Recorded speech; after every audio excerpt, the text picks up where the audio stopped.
ખેતરેથી ઘરે પરત ફરતા ખેડૂત સાથે દુર્ઘટના। કિયા કાર અને બાઇક વચ્ચે ગંભીર અકસ્માત, બાઇક સવાર ખેડૂતનું કરુણ મોત। પ્રાપ્ત માહિતી અનુસાર જંબુસર તાલુકાના નોબાર અને ધોરીપરબ નજીક ગંભીર માર્ગ અકસ્માત સર્જાયો હતો, જેમાં એક ખેડૂતનું મોત થયું હતું અને અન્ય એક વ્યક્તિ ઇજાગ્રસ્ત થયો હતો। જંબુસરના નોબાર ગામના 55 વર્ષીય રમેશભાઈ ગલાબભાઈ વસાવા ખેતરમાં કામ પતાવી નરપતસિંહની બાઇક પર પરત ફરી રહ્યા હતા, ત્યારે એક કિયા ગાડીના કાર ચાલકે બાઇકને અડફેટે લીધી હતી।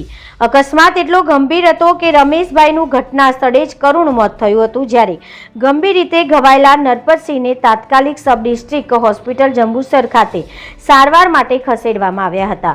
ઘટનાની જાણ થતાં જ જંબુસર પોલીસ ઘટના સ્થળે પહોંચી ગઈ હતી અને મૃતકની લાશને પીએમ માટે મોકલી આપી હતી અને અકસ્માત અંગે ગુનો નોંધી આગળની તપાસ હાથ ધરી છે। રિપોર્ટર ભરત પરમાર, BN ન્યૂઝ ગુજરાતી, જંબુસર।